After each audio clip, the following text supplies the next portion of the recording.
Hey! Look over there. Where? Over there? Tuesday, September 27th? Is that the bolt? Yes, that's the bolt. It's the sticker. 27th. Let's see. 27th, sorry. And then there's a man from the south. We'll get to that here in a moment.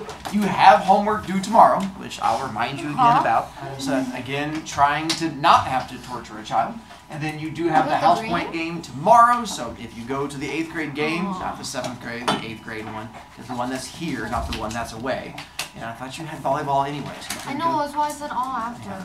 And then we have e-learning coming up on Friday and stuff like that. This is my standing kids. That's just my reminder to torture those kids who need a torturing.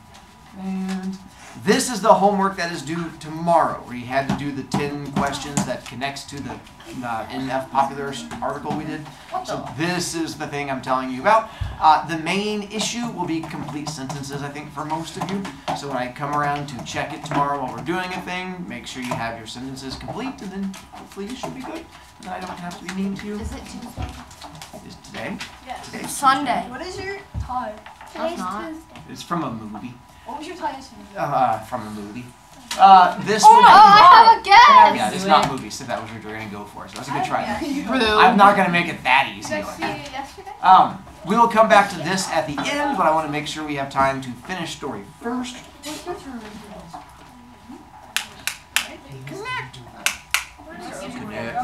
go. All right, let's see with you guys. How far did we get? We got down to...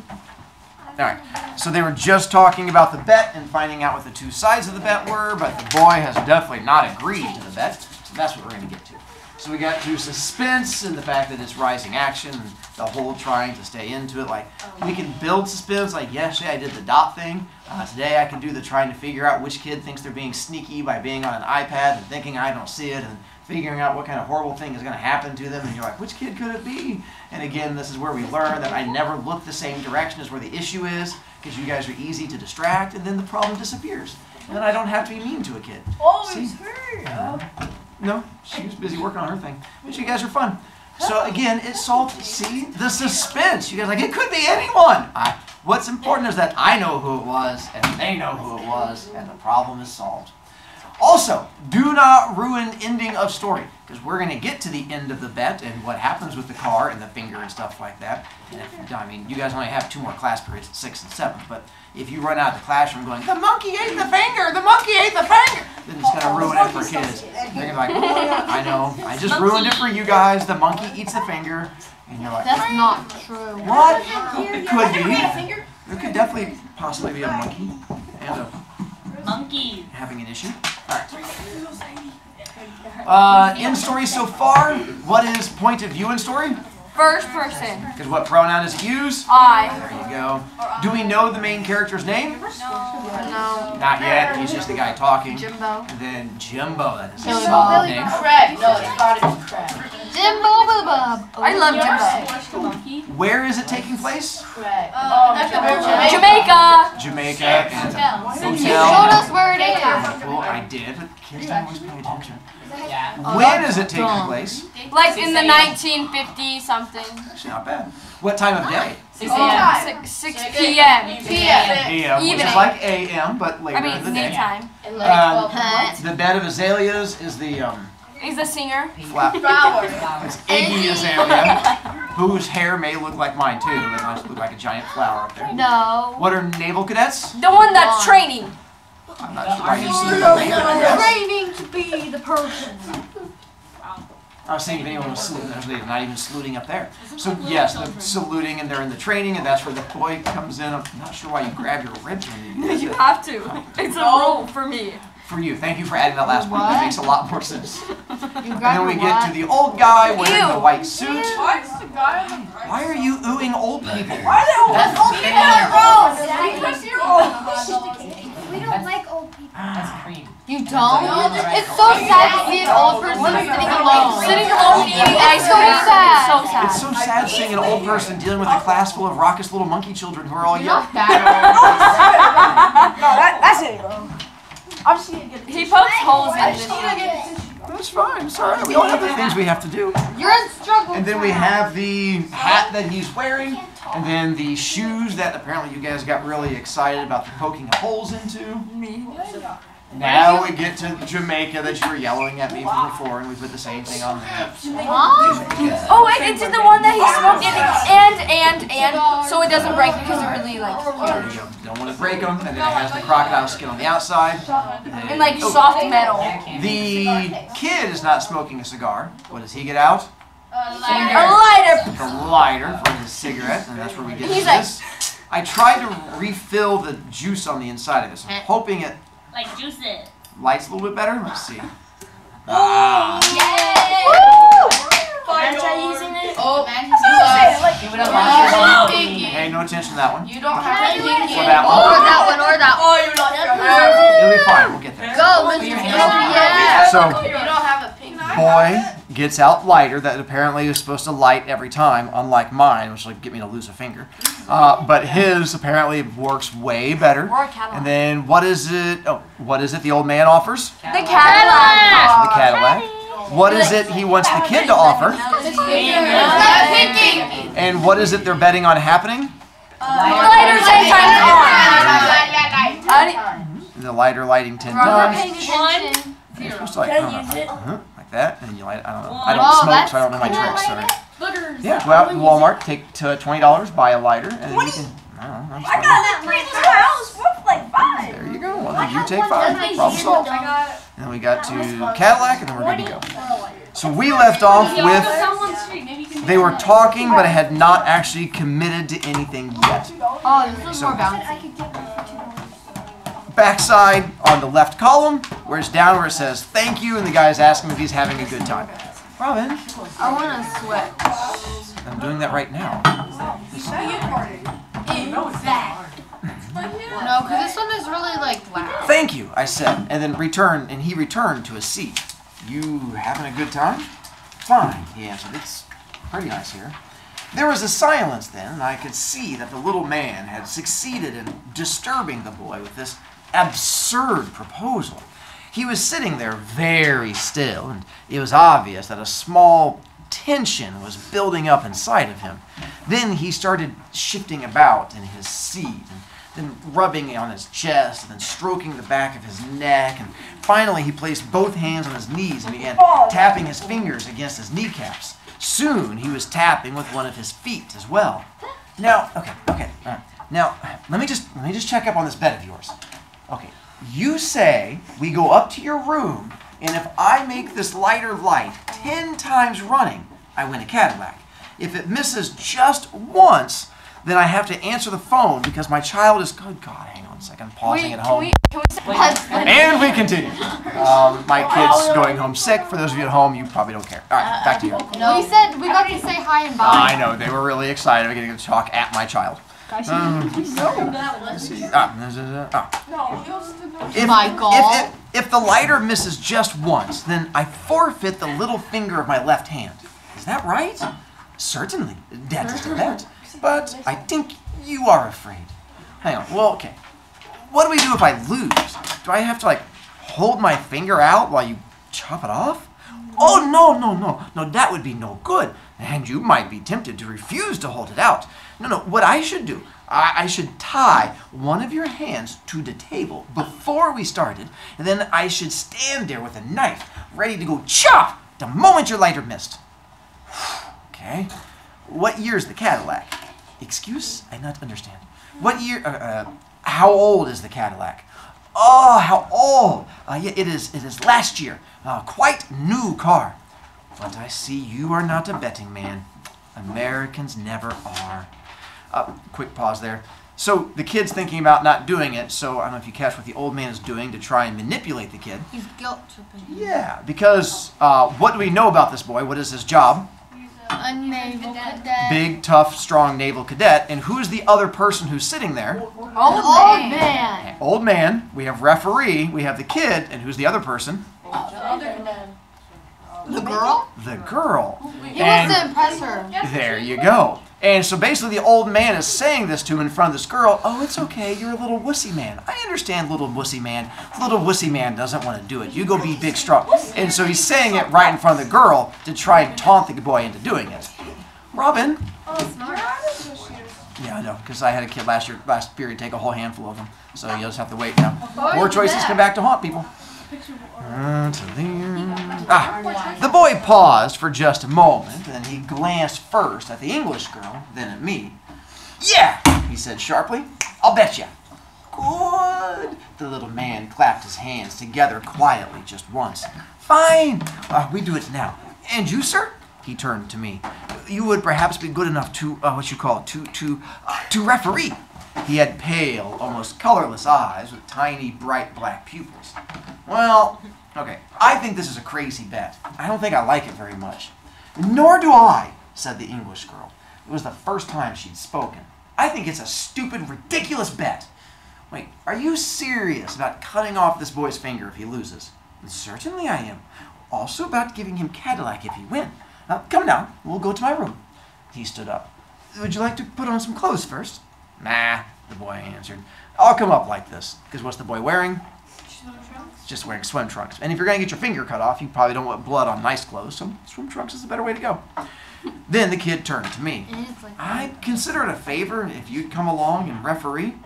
All right, I'll come along, but I don't like this bet. Hey, you come too, he said to the girl. You come on up and watch. Quick timeout. Boys, if you're ever trying to flirt with a girl, telling her to come along while you get your finger chopped off is probably not the best way to impress a girl. Also, girls, if you're ever hanging out with a boy and he's like, hey, come up to the stranger's room with me while I bet my finger to get cut off, we call that a red flag. And that is usually one of the first signs that you should not be like, okay, let's go, and then head up there because there's a good chance not all of you are coming back. Oh, big red flag, major red flag. That's what I thought too. Then, who knows? A girl. Like, You know, teenagers. press the girl. Yeah, teenagers have issues. I use it for my Jaden. That's fine. You come out. The little man led the way back through the garden to the hotel. He was animated now and excited, and that seemed to make him bounce up higher than ever on his toes as he walked along. The old man. I live in the annex. Would you like to see the car first? It's just here. He took us to where we could see the front driveway of the hotel. He stopped and pointed to a sleek, pale green Cadillac parked close by. Pale. There she is, the green one. You like? Say, well, that's a nice car. All right, now, we go up and see if you can win her. We followed him into the annex and up one flight of stairs. He unlocked his door, and we all trooped into what was a large, pleasant, double bedroom. There was a woman's dressing gown lying across the bottom of one of the beds. First, let's have a little drink. The drinks were on a small table in the far corner, all ready to be poured, and there was ice and plenty of glasses. He began to make the drinks, but meanwhile he'd rung the bell, and now there was a knock on the door, and a maid came in. Ah, he said, taking a wallet from his pocket and pulling out a £1 note. You will do something for me now, please? He gave the maid the £1. You keep that. And now we are going to play a little game in here. And I want you to go off and find for me three things. I want some nails, I want a hammer, and I want a chopping knife. A butcher's chopping knife, which you can borrow from the kitchen. You can get that, yes? A chopping knife? The maid opened her eyes wide and clasped her hands in front of her. You mean a real chopping knife? Yes, of course. Come on now, please. You can find those things surely for me. Yes, sir. I'll try, sir. Surely I'll try and get them. And out she went. The little man handed round the drinks, and we stood there and sipped them. The boy, with the long freckled face and the pointed nose, bare-bodied except for a pair of faded brown swim trunks. The English girl, a large-boned and fair-haired girl, wearing a pale blue swimsuit, who watched the boy over the top of her glass all the time. And the little man, with the colorless eyes, standing there in his immaculate white suit, drinking from his glass and looking at the girl in her pale blue swimsuit. I didn't know what to make of it all. The man seemed serious about the bet, and he seemed serious about the business of cutting off the finger. Okay, but what if the boy lost? Then we'd have to rush him to the hospital in a Cadillac that he didn't even win. Well, that'd be a fine thing. It'd be a silly, unnecessary thing so far as I could see. "Don't you think this is rather a silly bet?" I said.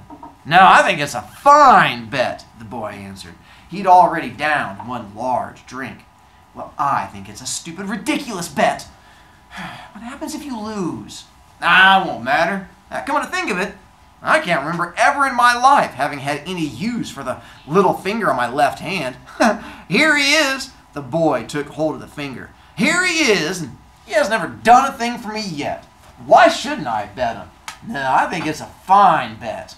The little man smiled and picked up the shaker and refilled our glasses.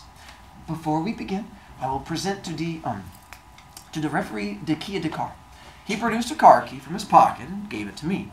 "The papers, the owning papers and insurance are in the pocket of the car." Then the maid came in again. In one hand she carried a small chopper, the kind used by butchers for chopping meat bones, and in the other a hammer and a bag of nails. Oh, real quick, with the chopper, this is what she's referring to. And so it was referred to as a meat cleaver, and they use it for basically whenever you're cooking and you need to actually chop through bone. It is made with a really heavy, sharp blade that with weight coming down, it can go through bone. Now, it's not going to go through like your leg bone, but it's made for when you have animals and you're cutting them up to try and like cook them. So it'll go through most bones. It'll definitely go through a pinky bone. What if you keep on going at your leg? Well, then if you're persistent, sure, Mia. If Mia does not give up, she could probably get through your leg. So watch out for Mia if she has a knife and she looks committed. I was just wondering. The papers, that one. Ah, good, you get them all. Thank you, thank you. Now you can go. He waited until the maid had closed the door. Then he put the implements on one of the beds and said, "Now we prepare ourselves." "Yes?" And to the boy, "Help me, please, with this table. We're going to carry it out just a little." It was the usual kind of hotel writing desk, just a plain rectangular table about 4 feet by 3 with a blotting pad, ink, pens, and paper. They carried it out into the room away from the wall and removed the writing things. This is where we go to the last page.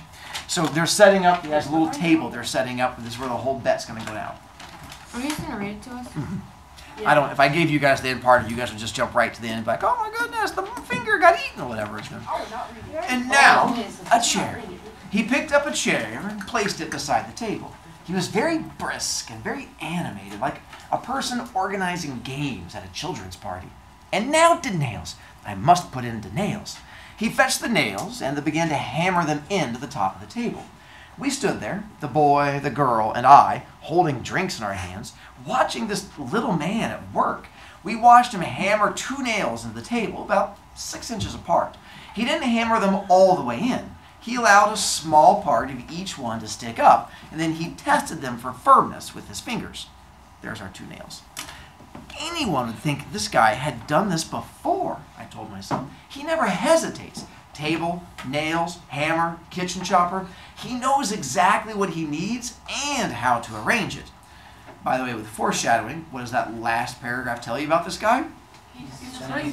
Yeah, it's not his first time doing this. Apparently he has a process. So, to give you guys a quick explanation so I don't have to stop again, what he's getting ready to do is he is going to have the kid put his hand between the 2 nails. He's going to take string, wrap it around the arm and then around the hand, and then he ties the string around this, so that way the hand is tied to it. That way you can't pull your hand away. And then you put out the little pinky finger, and then that way, as you can see, pinky finger sticking out, tied across. And then that way you can't remove your hand, and that way he can have it all set up ready to go. It's so scary. What about when you're done cutting it off, but it's still, and you can't like move it? Correct. Well, then it's like a little tourniquet, and you can tie it around the end of the finger. Where are you going to aim that? What's bigger than your hand? Could be. We'll find out in a moment. And now, all we want is some string. He found some string. All right. Okay. At last we are ready. Will you please to sit here at the table? He said to the boy. The boy put his glass away and sat down. Now place the left hand between these 2 nails. The nails are only so I can tie your hand in place. All right. Go, good. Okay, now I'm going to tie your hand secure to the table like so. He wound the string around the boy's wrist and then several times around the wide part of the hand. Then he fastened it tight to the nails. He made a good job of it, and when he'd finished, there wasn't any question about the boy being able to draw his hand away, but he could move his fingers. Now please clench the fist, all except for the little finger. You must leave the little finger sticking out, lying on the table. Excellent, excellent. Now we are ready. With your right hand, you manipulate the lighter. But one moment, please. He stepped over to the bed and picked up the chopper, came back and stood beside the table with the chopper in his hand. So there's the guy with the chopper in his hand. And then the boy's other hand will be right there holding the lighter. We are all ready? Okay, Mr. Referee, you must say to begin. The English girl was standing there in her pale blue swimsuit, right behind the boy's chair. She was just standing there, not saying anything. The boy was sitting quite still and holding the lighter in his right hand, looking at the chopper. The little man was looking at me. Are you ready? I asked the boy. I'm ready. And you? Oh yeah, I'm quite ready, he said. And he lifted the chopper up in the air and held it there about 2 feet above the boy's finger, ready to chop. The boy watched it, but he didn't flinch, and his mouth didn't move at all. He merely raised his eyebrows and frowned a little. All right, go ahead. The boy said, will you please count out loud the number of times I've lit it? Yeah, I said, yeah, I can do that. With his thumb, he raised the top of the lighter, and again, with the thumb, he gave the wheel a sharp flick. The flint sparked, and the wick caught fire and burned with a small yellow flame. 1, I called. He didn't blow the flame out. He closed the top of the lighter on it, and then waited for perhaps 5 seconds before opening it again.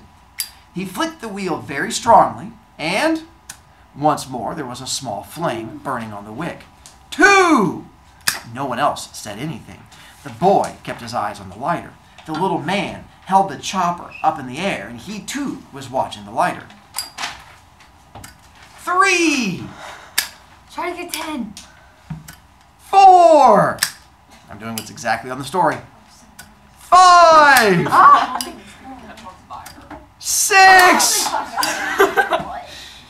7! Obviously, it was one of those lighters that worked. The flame gave a big spark, and the wick was the right length. I watched the thumb snapping the top down onto the flame, then a pause, then the thumb raising the top once more. This was an all-thumb operation. The thumb did... Do you guys remember what suspense is? That moment of holding on... Oh, sorry. The thumb did everything. I took a breath, ready to say 8. The thumb flicked the wheel. The flint sparked and the little flame appeared. 8! I said. And as I said it, the door opened. We all turned and saw a woman standing in the doorway. A small black-haired woman, rather old, who stood there for about 2 seconds and then rushed forward, shouting, "Carlos! Carlos!" She grabbed his wrist, ripped the chopper from him, threw it onto the bed, took hold of the little man by the lapels of his white suit, and began shaking him very vigorously, talking to him fast and loud and fiercely, all the time in some Spanish-sounding language. She shook him so fast you couldn't see him anymore. He became a faint, misty, quickly moving outline like the spokes of a turning bicycle wheel. Then she slowed down, and the little man came into view again, and she hauled him across the room and pushed him backward onto one of the beds. He sat on the edge of it, blinking his eyes and testing his head to see if it would still turn on his neck. "I am so sorry," the woman said. "I am so terribly sorry that this should happen." She spoke almost perfect English. "It is too bad. I suppose it is really my fault. For 10 minutes, I leave him alone to go and have my hair washed, and I come back, and he is at this again." She looked sorry and deeply concerned. The boy was untying his hand from the table. The English girl and I stood there and said nothing. "He is a menace. Down where we live at home, he has taken altogether 47 fingers from different people. And he has lost 11 cars. In the end, they've been threatening to have him put away somewhere. That's why I brought him up here." We were only having a little bet," mumbled the little man from the bed. "I suppose he probably bet you a car." "Yeah," the boy answered, "a green Cadillac. He no longer has any cars. That one is mine. And that makes it worse that he should bet you when he has nothing left to bet with. I am ashamed and very sorry about it all. She seemed an awfully nice woman. Well, then here's the key to your car. I put it down on the table. We were only having a little bet, mumbled the man. He hasn't anything left to bet with, the woman said. He hasn't a thing in the world, not a thing. As a matter of fact, I myself won all of his stuff from him a long while ago. It took time. The girl did? It took me a lot of time, and it was hard work, but I won everything he had in the end. She looked up at the boy. She smiled. It was a slow, sad smile. She came over and put out a hand to take the key from the table. I can still see it now. That hand of hers had only one finger on it and a thumb. Hey, don't even show me. So that's where our story ends. So She only had one finger. one finger a and one thumb. So it was like this. So it's like. So we don't know which finger. Which we're going to talk about. Look, you wanna see something? What? For me, look, all it does is it So explains we it. found out what the old guy's name is, which is Carlos, and then we introduced the woman. And your guess as to who the woman is? So that's usually the first guess. Here's my issue with it being a wife. Yeah, if you're married to him, what would you do? Kill him. Yeah, divorce him. But if you're his sister, you can't divorce siblings. You're stuck with siblings forever, no matter how Maybe they're just like crazy best or friends. issues there may be. I So we also found out that this is not his first time doing it. How many times has he won? 47. 47. How many times has he lost? 11. Only 11, which is pretty good odds for him. But what did she say was going to happen to him? So that was the issue. Is apparently they frown on the removal of fingers, and so they were going to put him away. Now, he does have an addiction. Did you figure out what his addiction is? Take off finger or bet. So not, there you go. It is gambling. Now, here's the problem. He is addicted to gambling, but he is rich. And when you are rich, money is no longer exciting. So you have to gamble for something else. Something that people don't want to lose, because if you're gambling other rich people, they don't mind losing money, because you can always get more money. You can't get more fingers. So that's why he becomes addicted to the gambling of fingers. But his sister wants him to stop, and he refuses because he's addicted to gambling. The only way she can get him to stop is to gamble against him. And so that's why she was down to only one finger and then the thumb, so that she can... Now, it's really hard to do with just one. literally have like all your fingers on. Yeah, but you can only use... I'm trying to only do it with one. Exactly. Like her. There you go. So it's really hard to do with only the one finger and the thumb. Ooh, You try. by the way, where was she when she was gone? Washing her hair. So realize she was not washing her hair. She was going out to get her hair done, which doesn't seem like a big thing until you realize she probably can't do her own hair. Because of the whole That's nut- some foreshadowing. And so that was the whole idea of her not having all of the hands and stuff. Oh, I'll remove the picture from you guys. Please. So again, don't ruin the story for other people, because if you do, I have to be mean to you on that one. But I tried to find a story that would help build suspense and make it somewhat interesting. Mia? Do you know that if you, like, if someone gets their finger cut off and then they find it and they bring it to the, Emergency room? yeah, and just in time, and the surgeons can put it back on. They can reattach your tendons and everything. It's so cool. I want to be a surgeon. But so basically, did you know, you can bite your finger off like a carrot, it just, your brain just stops you. You have to do it between your joints. Yes. You can't go through the bone, but you can go through the Like joints. this. I think they're called. Yep. I'm not putting the finger on right to make the nail.